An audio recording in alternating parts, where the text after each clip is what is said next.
is now the theorem of parallel axis. Now, what is this theorem of parallel axis then perpendicular axis? ये क्या है और इसकी ज़रूरत क्या है, ये हम यहाँ पे पहले डिस्कस करेंगे.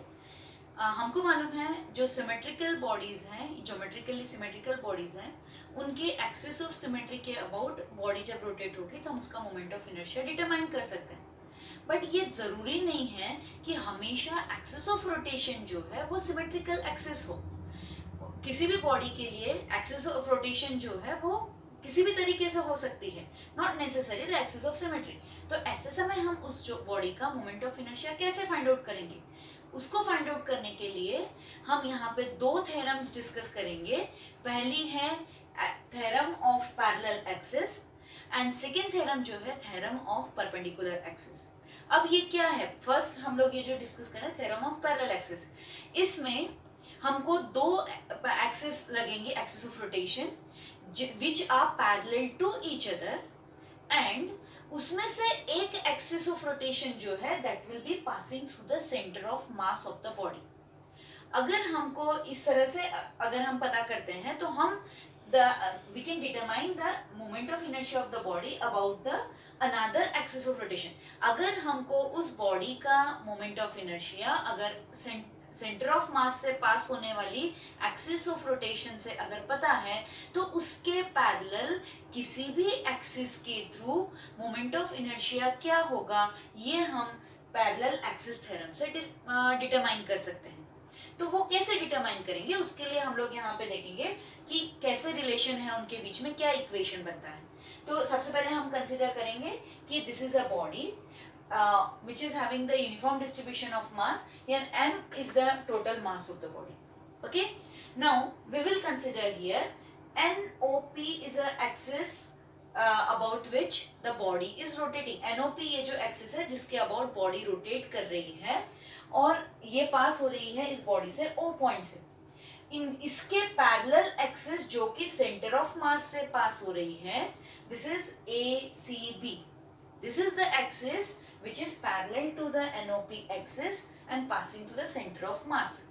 इन दोनों एक्सिस के बीच में डिस्टेंस है h, small h. h is the distance between these two parallel axis. Okay? अब हमको इस सपोज हम NOP एक्सिस के अबाउट मोमेंट ऑफ इनर्शिया को IO से इंडिकेट करते हैं एंड सेंटर ऑफ मास से पास होने वाली एक्सिस के अबाउट मोमेंट ऑफ इनर्शिया जो है वो IC से इंडिकेट करते हैं. तो यहाँ पे IO कितना होगा ये हमको फाइंड आउट करना है. तो इसके लिए हम यहाँ पे कंसिडर करेंगे कि at this point D in the body, this is DM is the mass element. Okay, DM mass element ये उस बॉडी में D पॉइंट पे सिचुएटेड है. अब इस D पॉइंट का डिस्टेंस फ्रॉम O और from axis NOP it is OD, and the distance of the point D from the axis passing through the center of mass is CD or DC. So इन दोनों के term में IO will be equal to it is integration of dm OD square by the definition of moment of inertia, and similarly IC is equal to integration of dm DC square. Okay, this will be the moment of inertia about the axis NOP IO and moment of inertia about the axis passing through center of mass. These two axes are parallel to each other and the distance between them is small h. Now IO can be written as integration of dm OD square, जैसा कि हमने अभी देखा था. This is from the definition of moment of inertia. अब ये थोड़ा हम ज्योमेट्रिकल वे में इसको ज्योमेट्री से स्टडी करेंगे. Now here OD can be written as this is hypotenuse. OD is hypotenuse in right angle triangle ODQ. So हम इसको लिख सकते हैं OD square is equal to OQ square plus QD square. OQ square plus QD square. अब फिर से OQ को हम लिख सकते हैं this is OC plus CQ square. They are collinear point, so we can write OC plus CQ whole square plus QD square. Okay, अब यहाँ पे OC square plus CQ square का इसका एक्सपेंशन करेंगे तो ये हो जाएगा OC square plus CQ square plus 2OC into CQ and finally Q plus QD square. हमने यहाँ दोनों टर्म में से dm को कॉमन निकाल लिया है in the integration. Now you can see, अब यहाँ पे C Q square plus Q D square, C Q square plus Q D square, C Q square plus Q D square, इनको हम कंबाइन कर सकते हैं in right angle triangle C Q D. तो इसमें ये हो जाएगा C Q square plus Q D square will be equal to, this is D C square, D C square. Okay, so this will be O C square plus D C square plus 2OC into C Q. These are the terms. Now यहाँ पे हम इसको substitute करेंगे. OC is nothing but the distance between two parallel axis, so it is h, so it is h square plus dc square plus OC की जगह पे हमने लिखा h into cq, integration of dm h square plus dc square plus 2h into cq. अब यहाँ पे dm से सारे टर्म्स को मल्टीप्लाई कर देंगे और इंटीग्रेशन सबका सेपरेट लेंगे. तो integration of dm into h square plus integration of dm into dc square second term plus 2h, ये कांस्टेंट है, इसको हम इंटीग्रेशन के बाहर ले लेंगे, and in the integration sign it will be dm into cq. Now you just see here dm into h square, integration of dm, it is nothing but the total mass of the body. So here again h is constant, so here it will be simply integration of dm, which is nothing but the mass of the body. Integration of dm is equal to total mass of the body. Therefore I have written here mh square plus dm into dc square. जैसा कि हमने देखा था, dm it is ic, that is the moment of inertia about the axis passing through the center of mass. So here ic plus the last term will be 0. Why this is 0? Now you can see it is nothing but the moment of mass about the center of mass of the body. dm, integration of dm is total mass of the body, and cq is the perpendicular distance from this axis passing to the center of mass, or center of mass से perpendicular distance. So this is the moment of mass. अब इस body में about the center of mass, किसी भी body में about the center of mass, मास का distribution symmetrical होता है. तो इसलिए यहाँ पे ये जो इंटीग्रेशन होगा, this integration will be equal to 0. This is according to definition of centre of mass. Okay, so here the integration of dm into cq, it will be 0. So the third term will be 0. So finally what we are having here, here we can write it as dm into cq is equal to 0. Okay, therefore at last we are having io is equal to ic plus mh square. Okay, what is io? This is the moment of inertia of the body about the axis passing through the point O, जिसके about हमको moment of inertia find out करना है. This is the axis NOP. तो IO is equal to IC is the moment of inertia of the same body about the parallel axis to the given axis and passing through the center of mass. So it is IC plus mass of the body into square of distance between the two parallel axes. Okay, this is the final expression. So इस तरह से इस expression का use करके अगर हमको moment of inertia center of mass के about उस body का मालूम है, तो we can find out the moment of inertia about any parallel axis which is parallel to the axis passing to the center of mass. Okay, so we can state here the statement of the theorem of parallel axis. For this, it states that the moment of inertia of a body about any axis of rotation is equal to sum of the moment of inertia of the body about an axis, about a parallel axis passing through center of mass and product of mass and square of distance between the two axes. Okay, so this is the theorem of parallel axis. Using this theorem, we can determine the moment of inertia of any body about any axis which is parallel to the axis passing through the center of mass. Okay, इसका application कैसे होगा, हम जब थोड़ा आगे numerical solve करेंगे. तुम्हारे book में लास्ट पेज पे इस लेसन के लास्ट में एक टेबल दिया है जिसमें अलग अलग डिफरेंट बॉडीज के लिए मोमेंट ऑफ इनर्शिया दिया है. तो वो सारे एक्सप्रेशंस हम डिराइव कर सकते हैं applying the theorem of parallel axis. Yes, hello students. Now today we are going to discuss here the topic conservation of angular momentum. Last video में हम लोगों ने देखा था कि expression for angular momentum in terms of moment of inertia that is L is equal to I omega. ये expression हम लोगों ने डिराइव किया था. This is the relationship between angular momentum and moment of inertia whenever body is moving with constant और moving with angular velocity omega. Okay, now today we'll discuss about the conservation of angular momentum. 11th class में हम लोगों ने conservation of linear momentum ये law हम लोगों ने discuss किया था. If you remember that, will recall that statement for the conservation of linear momentum. whenever no force or on an isolated system, when no external unbalanced force is acting on a system, then the total momentum of the system is constant. जब किसी isolated system मतलब जो कि external किसी और system से या दूसरी बॉडी से इंटरेक्ट नहीं कर रही है तो उसको आइसोलेटेड सिस्टम कहेंगे.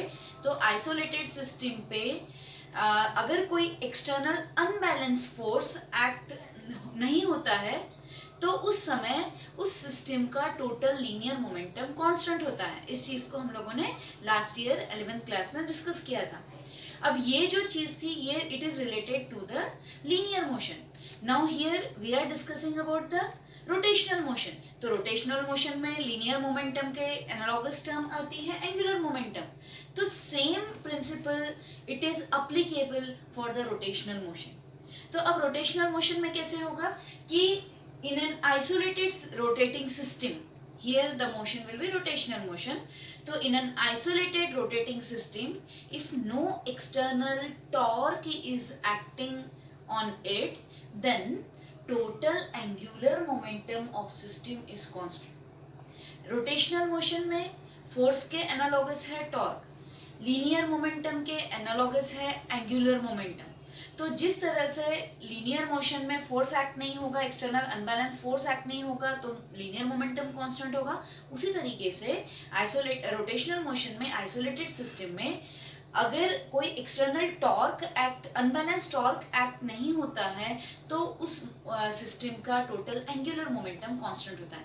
अब इस चीज को हम थ्योरेटिकली यहाँ पे डिराइव करेंगे. तो हम लोगों ने एक्सप्रेशन फाइंड आउट किया था in terms of angular momentum torque. So if you remember, we have obtained the expression L is equal to R cross of P. Angular momentum और लीनियर मोमेंटम में vector form में ये relation है. Angular momentum is cross product of position vector of the rotating body with linear momentum. Okay, क्योंकि जब rotating body, कोई body अगर rotate होती है तो उसके पार्टिकल सर्कुलर मोशन परफॉर्म करते हैं तो they will have the linear velocity. So here they will have the linear momentum. So this is the relationship between angular momentum and linear momentum. अब यहाँ पे हम इसको डिफरेंशिएट करते हैं विद रिस्पेक्ट टू टी.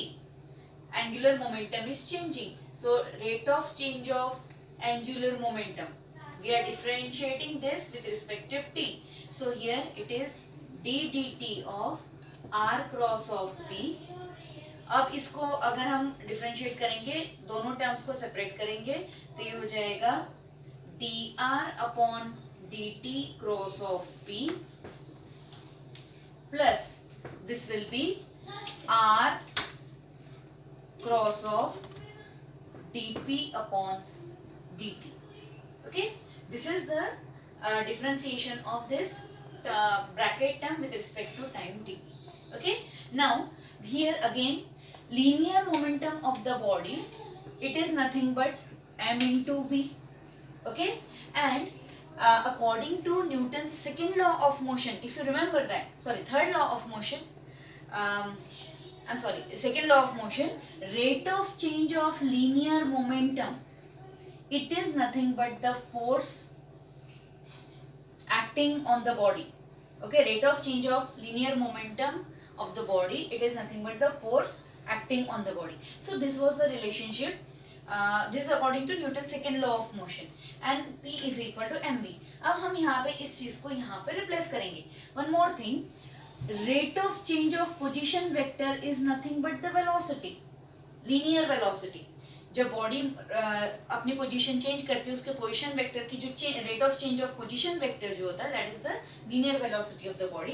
तो ये सब चीजें हम यहाँ पे सब्स्टिट्यूट करेंगे तो ये हो जाएगा dr by dt. We can write it as velocity v cross of. अब यहाँ पे p की जगह पे हम लीनियर मोमेंटम के लिए लिखेंगे mv in the vector form. It will be like this, p is equal to mv.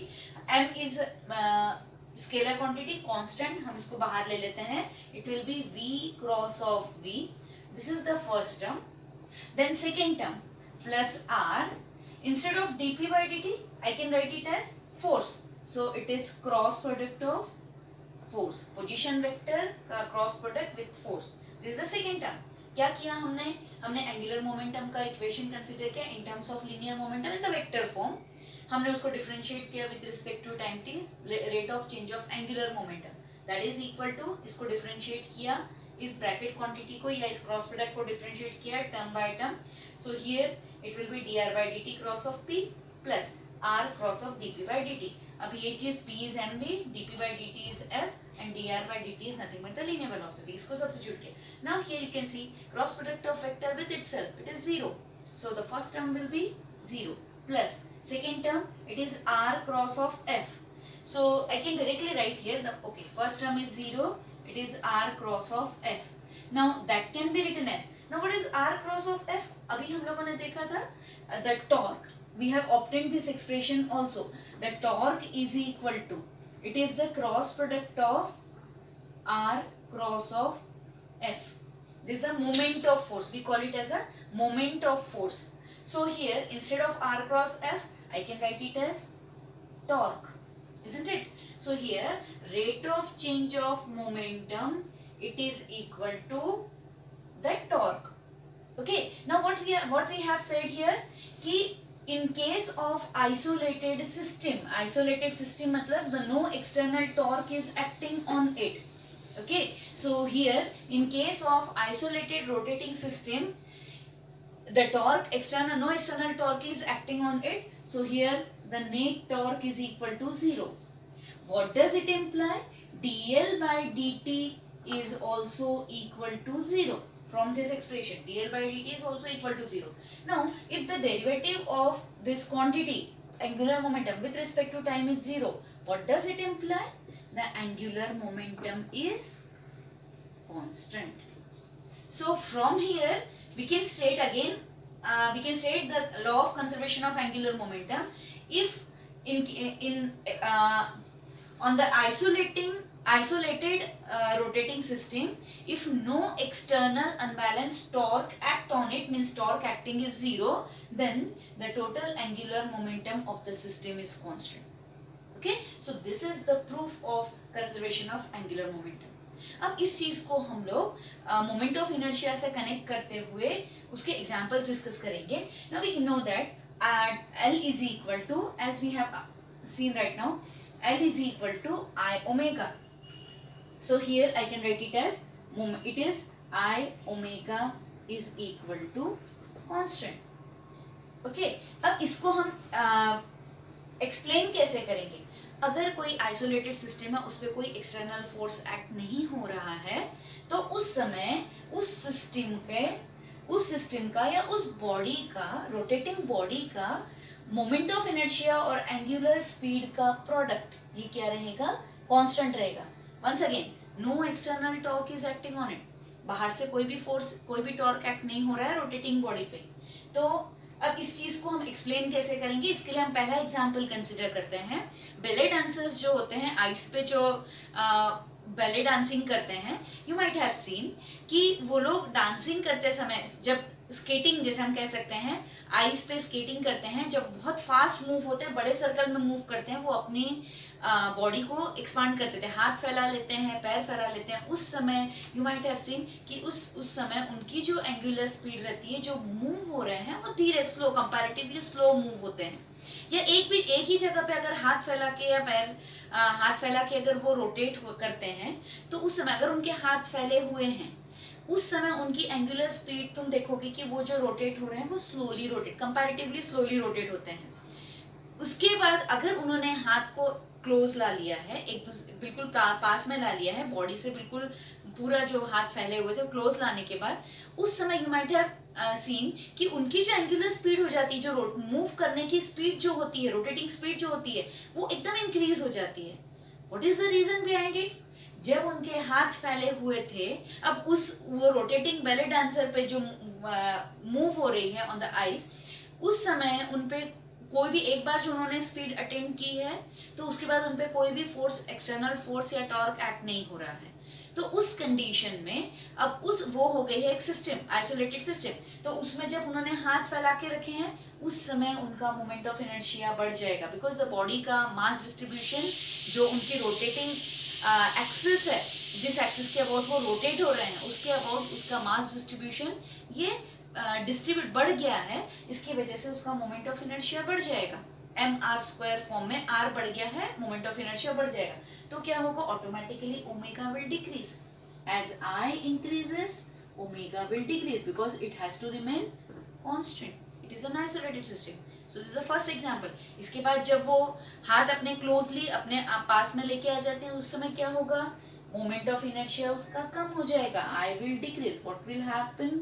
The omega angular speed will increase. Again L remains constant. Okay, this is the first example. ऐसे ही अगर circus देखी होगी तो circus में भी होता है कि तुमने देखा होगा कि जो भी उसका आर्टिस्ट है वो मुंह में रस्सी पकड़ के वो घूमते हैं, मतलब वो जो रोप जो है वो उनकी एक्सिस ऑफ रोटेशन हो गई है। जब वो मुंह में रस्सी पकड़ के घूमती है तो उस समय अगर उसने भी फिर से अगर हाथ फैला के रखे, लटकी हुई हैं, अगर हाथ फैला के रखे हैं तो उसकी रोटेटिंग जो स्पीड रहती है वो कम रहती है। Again with the same reason. वही अगर उस रस्सी के साथ उसी कंडीशन में अगर वो अपने हाथों को एकदम क्लोज लेके आ जाती हैं तो उस समय उनकी एंगुलर स्पीड वो फास्ट घूमने लग जाती है, मतलब उनकी एंगुलर स्पीड बढ़ जाती है। क्यों? क्योंकि मोमेंट ऑफ इनर्शिया कम हो गया। सो this is the first example of conservation of angular momentum, okay, in the isolated system. Second example we'll consider here, that of the diver. तुमने देखा होगा कि स्विमिंग पूल पे ऊंचे प्लेटफॉर्म से जब डाइव करते हैं तो उस समय यू माइट हैव सीन कि जब वो जंप करते हैं वहां से तो अपनी बॉडी को स्ट्रेच कर लेते हैं। जब बॉडी को स्ट्रेच कर लेते हैं उस समय एक पर्टिकुलर फोर्स उन पे एक्ट होने लग जाता है। बट उसके बाद में जब वो एयर में मूव करते हैं तो उस समय वो अपनी बॉडी को एकदम पास में लेके आ जाते हैं, like a ball. You might have seen, एकदम रोल कर लेते हैं। ऐसे समय उनका देखा होगा कि उनकी एंगुलर स्पीड वो हवा में ही, जब पानी के अंदर जंप करना है उसके पहले हवा में ही काफी सारे रोटेशंस कंप्लीट करते हैं। ऐसा क्यों होता है? क्योंकि उनकी एंगुलर स्पीड बढ़ गई। एंगुलर स्पीड मतलब ओमेगा बढ़ गया है। Again here in the second case omega बढ़ गया है। ओमेगा बढ़ गया मतलब omega is 2πn, so n increases. n is what? The frequency of rotation. तो फ्रीक्वेंसी ऑफ रोटेशन बढ़ जाएगी। तो वो जब पास में डाइवर जब डाइव करते हैं और उसके बाद जब हवा में रहते हैं पानी में एंटर करने के पहले, तो उस समय जब वो बॉडी को अपने एकदम क्लोज लेके आ जाते हैं बॉडी पार्ट्स को, तो उनकी फ्रीक्वेंसी बढ़ जाती है। वो ज्यादा रोटेशन, फास्ट रोटेशन एयर में करते हैं। फिर से वो जब पानी में एंटर करने वाले अपने बॉडी को स्ट्रेच कर लेते हैं। स्ट्रेच करने की वजह से फिर से उनकी एंगुलर स्पीड कम हो जाती है। एंगुलर स्पीड कम होने से वो आराम से पानी के अंदर जंप कर सकते हैं। So that is again they all do using the law of conservation of angular momentum. So this is another example of the conservation of angular momentum. Yes, now the next topic is rolling motion. Rolling motion में भी moment of inertia कैसे role play करता है, कैसे उसकी velocity change होती है, उनकी काइनेटिक एनर्जी चेंज होती है, ये सब कुछ अभी हम यहाँ डिस्कस करेंगे। तो रोलिंग मोशन मतलब क्या? पहली चीज तो रोलिंग मोशन मतलब क्या? आप लोगों ने देखा होगा कि जब कोई बॉल या फिर कोई सिलेंडर या सिंपली व्हील जब मूव करते हैं, ओके, अब हम हॉरिजॉन्टल सरफेस ही कंसीडर करते हैं, like this. Here this is the horizontal surface. इस सरफेस पे अगर बॉल मूव कर रहा है तो ये जो है यहाँ पे स्लाइड होने की बजाय, स्लिप होने की बजाय it will roll, the ball will roll down. Okay, similarly if you consider for the cylinder भी जब इस प्लेन हॉरिजॉन्टल सरफेस पे अगर हमने उसको एक बार पुश कर दिया तो वो उस पर रोल करेगा. अनदर एग्जांपल जैसा मैंने अभी बताया, व्हील भी जब रोड पे अगर व्हील मूव हो रहा है या किसी हॉरिजॉन्टल सरफेस पे मूव हो रहा है तो इस तरह से it performs the rolling motion. अब जब बॉडी रोलिंग मोशन परफॉर्म करती है तो actually it is not only circular motion, purely rolling motion नहीं होती है. उसमें दो टाइप की मोशंस होती है. उस बॉडी का, देखिए दिस द बॉल, अब उस बॉडी का पूरे पार्टिकल जब ये बॉडी रोल हो रही है तो किसी एक एक्सिस के अबाउट रोल होगी. You just recall the wheel, something like this. ये जो है दिस इज द व्हील और यहाँ पे ये है उसका एक्सेल. जब ये रोल कर रहा है तो यहाँ पे इसके इस व्हील के सारे पार्टिकल्स जो है इस एक्सिस के अबाउट सर्कुलर मोशन परफॉर्म करेंगे. तो यहाँ एक जो होगी रोटेशनल मोशन हो रही है, उसके साथ में उस बॉडी में एक पार्टिकल, एक पॉइंट ऐसा होता है, अब ये सिमेट्रिकल बॉडी है, एक पॉइंट ऐसा होगा जो इस एक्सिस पे ही होगा और जहाँ जिसको हम कहते हैं सेंटर ऑफ मास. ये सेंटर ऑफ मास जब बॉडी रोल हो रही है बाकी पार्टिकल्स रोटेशनल मोशन परफॉर्म कर रहे हैं, लेकिन एक ये जो पॉइंट होता है ये सिर्फ आगे की तरफ बढ़ता है, वो अपनी जगह छोड़ता नहीं है, वो रोल नहीं करता है जैसे बाकी पार्टिकल सर्कुलर मोशन परफॉर्म कर रहे हैं. ये सिर्फ एक जगह से दूसरी जगह ट्रांसलेट होता है या लीनियर मोशन परफॉर्म करता है. तो इस समय जब बॉडी रोटेट करेगी उस समय इसमें जो टोटल एनर्जी होगी, टोटल काइनेटिक एनर्जी होगी, तो it will be sum of the total kinetic energy of the rolling body on the horizontal plane. Suppose like this here, यहाँ पे ये जो व्हील है तो ये जब रोटेट करेगा, ये बॉडी तो पूरी रोटेट कर रही है लेकिन इसका ये जो सेंटर ऑफ मास है it will just move like this. यहाँ तक भी पहुंचने के बाद जैसे ये पार्टिकल जो है मूव करते करते सपोज फिर से यहाँ आ गया है, ये ए पार्टिकल हम कहेंगे, लेकिन ये जो सी पॉइंट है ये as it is it will just perform the translational motion. Okay, तो अब यहाँ पे इसमें जो टोटल काइनेटिक एनर्जी होगी this will be sum of the translational kinetic energy, and rotational kinetic energy. Okay, it will be sum of translational and rotational kinetic energy. Translational किसकी? इस centre of मास की, और रोटेशनल किसकी? इस पूरे body के particles की. तो यहाँ पे अब हम इसको लिख सकते हैं expression for kinetic energy, translational kinetic energy. Now suppose we consider m is the mass of the body, whole body, v is the linear velocity of that body which is moving. ये जो translational velocity, translational motion हो रही है एक जगह से दूसरी जगह तक, उसकी velocity v है. I is the moment of inertia of the body, and suppose r is the radius of the body. Capital R is the radius of the body and k is its radius of gyration. Okay, तो यहाँ पे हम जब इस expression को लिखेंगे तो translational kinetic energy हो जाएगी half M V square, and what will be rotational kinetic energy? Half I omega square. जो एनालॉजी है translational kinetic energy, translational variables और रोटेशनल वेरिएबल्स में, तो half M V square is plus half I omega square. अब I की जगह पे मैं लिख सकती हूँ I is equal to mk square, moment of inertia in terms of radius of gyration, and omega can be written as it is v upon r, linear velocity upon the radius. So here I can write it as half m v square plus half, instead of I will write m k square into omega square की जगह पे v square upon r square. Okay, अब यहाँ पे हम half m को common ले लेते हैं, v स्क्वायर को कॉमन ले लेते हैं, half m v square common हो जाएगा तो half m v square, and in the bracket it will B 1 plus it will B k square upon r square. So here the total kinetic energy of rolling body or for the rolling motion of a body, it consists of translational and rotational kinetic energy, sum of the translational and rotational kinetic energy, and that therefore the total expression, its expression becomes half mv square, in bracket it will be 1 plus k square upon r square. M is the mass of the body, v is its linear velocity, with which it is moving, center of mass of the body is moving, performing translational motion. Then k is the radius of gyration of the body because it is rolling, so having rotational motion. So kinetic energy and r again the radius of the body. So this is the relationship between the body performing rolling motion on the plane road, yeah, plane surface, horizontal plane surface. Now after that we will discuss about the rolling motion on the inclined plane. Now ये हमने जो consider किया था ये horizontal plane consider किया था. Now we'll discuss about the motion, rolling motion along the inclined plane. तो inclined plane में क्या changes होगा? It will have certain acceleration. अब यहाँ पे तो acceleration constant था उसका, लेकिन it will have certain acceleration. Its velocity will also change. What will be its velocity? What will be its acceleration? That we'll discuss here. So suppose here this is the inclined surface.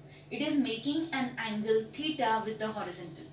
And suppose जिस height से body अपनी rolling motion start करे, purely rolling motion, okay? यहाँ पे slipping नहीं होगा, like something यहाँ पे जैसे हमने यहाँ पे बॉडी यहाँ सरफेस इस तरह से इंक्लाइन है और अगर हमने यहाँ से इस बॉडी को छोड़ा तो कई बार होता है ये सिर्फ स्लिप होती है. It is not slipping, what we are considering है, इट इज रोलिंग. यहाँ से स्टार्ट हुआ, उसकी रोलिंग मोशन नीचे की तरफ पहुंचते पहुंचते उसकी पहुंचते हुए होगी, तो it is purely rolling motion on the incline plane. So here theta is the angle made by the incline surface with the horizontal. Now here h is the height of the inclined surface, जो maximum height है जहां से body अपनी motion start करेगी. तो ये suppose यहाँ से रोल हो रही है और ये रोल होते होते यहाँ पे आएगी इस नीचे एंड ऑफ द सरफेस, और इस ड्यूरेशन में it will cover the distance s along the inclined surface. Okay, तो अब यहाँ पे इसकी टोटल काइनेटिक एनर्जी कितनी होगी, इसकी एक्सप्रेशन, इसकी वेलोसिटी का एक्सप्रेशन क्या होगा और इसमें क्या चेंजेस होंगे ये हम लोग अभी देखेंगे.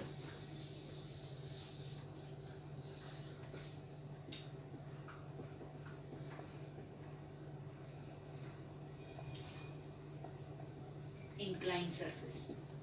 ओके, तो अब यहाँ पे नाउ सी हियर इस एक्सप्रेशन में again the total kinetic energy. अब यहाँ पे हम लोग देखेंगे अभी जो हमने एक्सप्रेशन किया था, इस रोल बॉडी सिर्फ रोल हो रही है, it is not slipping. Slipping मतलब घसर नहीं रही है, सिंपल हिंदी लैंग्वेज में घसर नहीं रही है, वो रोल होते हुए जा रही है. ओके, तो अभी हम लोगों ने एक्सप्रेशन देखा था, kinetic energy is equal to half M V square 1 plus K square upon R square. What are the different terms? M the mass of the body, V is the linear speed with which it is moving. It is moving. या जब वो finally यहाँ पे पहुंच रही है तो उस समय उसकी जो लीनियर स्पीड रहेगी, linear speed, K is the radius of gyration of the body and R is the radius of the body. Okay? अब हमने कहा कि ये इस फर्स्ट पॉइंट से ऐसे सपोज A पॉइंट से स्टार्ट कर रही है और B पॉइंट पे पहुंच रही है, एंड पे. तो उस समय A से जब स्टार्ट कर रही है उस समय वो रुकी हुई है, तो वो रुकी हुई है उस हाइट पे, इसका मतलब है कि उसमें टोटल कौन सी एनर्जी है, पोटेंशियल एनर्जी. वो हाइट पे है और सरफेस से ऊंचाई पे है, तो it will have certain potential energy. और जब वो रोल होते होते नीचे जब पहुंचेगी तो उसकी टोटल पोटेंशियल एनर्जी जो है वो कन्वर्ट हो जाएगी काइनेटिक एनर्जी में. ओके, तो हम यहाँ पे लिख सकते हैं the total energy at A point it is mgh, that will be equal to total kinetic energy at the point B. So here I can write it as half m v square 1 plus k square upon r square. अब v क्या है? It is the final speed when it reaches to the ground. Okay, यहाँ से start किया, मैं इसको initial speed u कहती हूँ विच इज इक्वल टू 0, और ये जब b पे पहुंचा है तो उसकी फाइनल स्पीड हो गई है v. तो जब वो नीचे पहुंचेगा, जब उसकी पूरी पोटेंशियल एनर्जी का कन्वर्शन किस में हो जाएगा, काइनेटिक एनर्जी में, तो उस समय उस हाइट पे ए पोजीशन पे उसमें टोटल पोटेंशियल एनर्जी थी और वो कन्वर्ट हो गई, जब वो बी पे पहुंचा तो उसमें कन्वर्ट हो गई है टोटल काइनेटिक एनर्जी में. अब यहाँ से हम एक्सप्रेशन फाइंड आउट करेंगे फॉर लीनियर वेलोसिटी. तो m will get cancelled. Now here we'll just arrange the terms. So v square is equal to, it is 2gh, here 2gh, and in the denominator it will be 1 plus k square upon r square.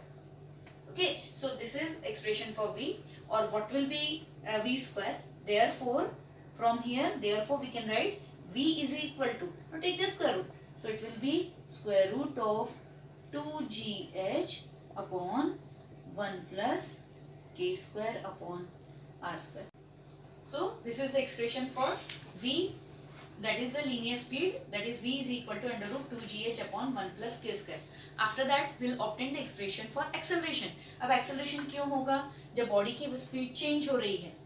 Okay, initially it was 0, जब नीचे पहुंच रही है ground surface पे तो role होते हुए distance travel कर रही है s, उस ड्यूरेशन में उसकी लीनियर स्पीड जो है वो चेंज हो रही है. Now it has become v.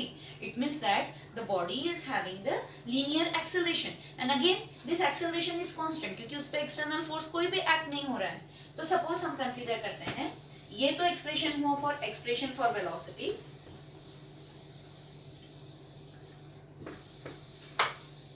The expression for velocity v is equal to under root 2gh upon 1 plus k square upon r square. This is the expression for velocity, final velocity, when it covers the distance here s.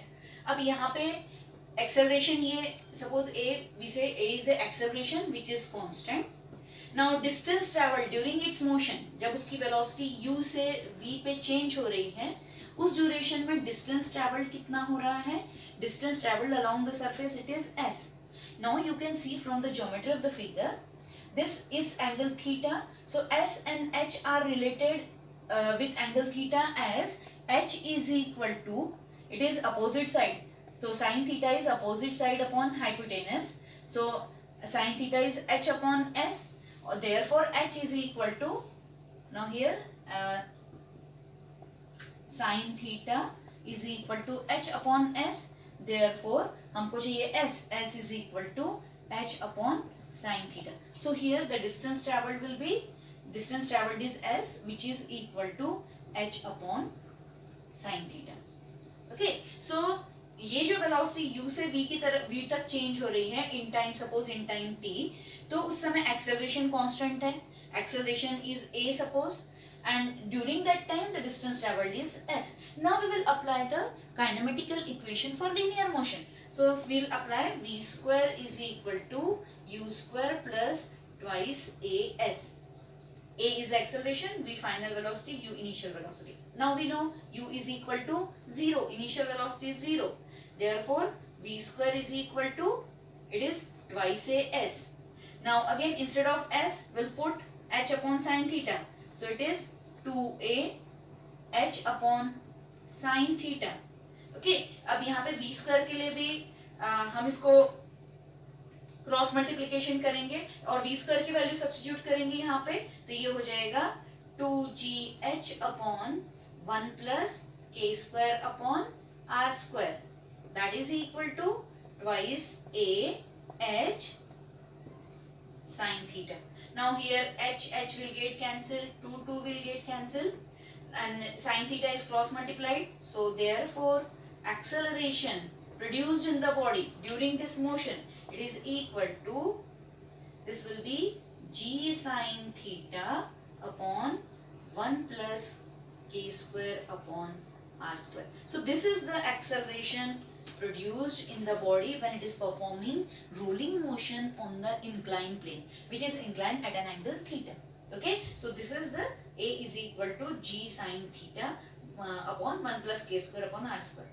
अब यहाँ पे ये दोनों भी equation में, equation for velocity, equation for acceleration, इन दोनों equation में ये रोलिंग मोशन हो रही है, तो रोलिंग मोशन पे वेलोसिटी और एक्सेलरेशन डिपेंड करता है. कैसे? Here this term radius of gyration has come. Radius of gyration कब आता है? जब बॉडी में रोटेशनल मोशन होती है, तो एक्सप्रेशन में k स्क्वायर आ गया है. अब अगर हम कंसीडर करें कि ये जो मोशन थी ये प्योर स्लिपिंग थी, मतलब घसर रहा है, सिर्फ बॉल यहाँ से, इट इज नॉट रोलिंग, यहाँ से छोड़ा तो ये सीधे रोल ना होते हुए सीधे स्लिप होते हुए गए, तो उस समय उसकी मोशन कौन सी रहेगी? Purely translational. उसमें रोलिंग मोशन हो ही नहीं, रोटेशनल मोशन हो ही नहीं रही, वो सीधे घसरते हुए गया. तो what will be the value of k? No rotational motion, तो k will be equal to 0. तो उस केस में here for pure slipping, pure slipping motion, k is equal to 0, तो ये एक्सप्रेशन क्या हो जाएगा, velocity will be equal to only twice G H, k will be 0, so denominator 1 plus 0 it will be 1, and similarly acceleration it will be equal to, again here it will be g sin theta. So this is the case when the motion is purely translational motion or it is just slipping. Okay, so this is the expression for velocity and acceleration of the body which is performing purely rolling motion on the inclined plane, and if it is not rolling, it is purely performing slipping motion or just slipping along the inclined road, then this will be the expression for velocity and acceleration.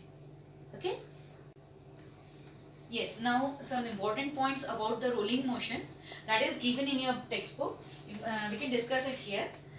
It is given on the page number 20 in the textbook.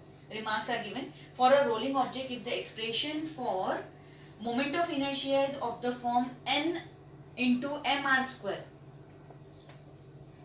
Now here, अगर moment of inertia का expression कुछ इस तरह से है, moment of inertia is equal to nmr square. जैसे हम लोगों ने पहले डिस्कस किया था रिंग के लिए n की वैल्यू होगी 1, हम लोगों ने इसका एक्सप्रेशन देखा था. उसके बाद में डिस्क के लिए n की वैल्यू होगी, फॉर रिंग n की वैल्यू होगी 1, for disc about the axis passing through the centre n की वैल्यू हो जाएगी n is equal to 1/2.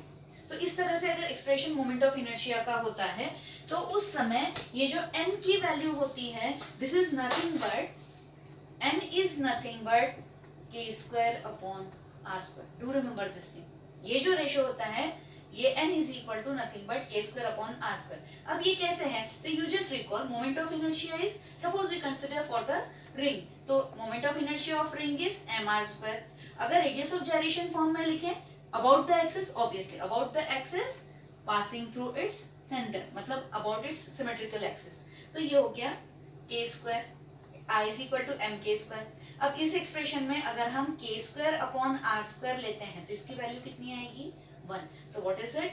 n is equal to k square upon r square, that is equal to 1. This is for the ring. For the disc, if you recall the expression for the moment of inertia, it is half m r square. This was the expression for the disc. तो यहाँ पे अब in terms of radius of gyration, it is mk square, that is equal to half m r square. Again here k square upon r square, it is equal to 1/2. You can see this is in the form, I is in the form n, n की value कितनी है, half, तो यहाँ पे k square upon r square की value क्या होगी, 1/2. So do remember that will be useful for solving the numericals. Okay, so do remember this thing, the ratio of square of radius of gyration to the radius of the body, square of the radius of the body, it is nothing but the constant which comes in the expression for moment of inertia of the body, which is having the form something like this, n into mr square, where m is the mass of the body and r is the radius of the body. Okay, this is the first remark given here in your book. Second, it is given, these are the very important points. Second is given, अगर rod roll हो रही है, for example this is the rod, अगर ये role हो रही है इसका मतलब है it is as good as cylinder, it is considered as good as cylinder. So which is rolling? तो rod का rolling मतलब cylinder का rolling. Third thing, अगर body roll हो रही है तो उस समय उसमें हमने अभी देखा ट्रांसलेशनल काइनेटिक एनर्जी होती है, रोटेशनल काइनेटिक एनर्जी होती है. तो translational kinetic energy, rotational kinetic energy और टोटल काइनेटिक एनर्जी का जो रेशो होगा, translational kinetic energy to the rotational kinetic energy, और थर्ड हम लेंगे total kinetic energy. This is total kinetic energy. ये जो रेशो होता है ये कुछ इस तरह से होता है, this is 1. If total translational kinetic energy is 1, then at that time rotational kinetic energy will be k square upon r square, and what will be total kinetic energy? Obviously it is sum of translational and rotational, so it will be 1 plus k square upon r square.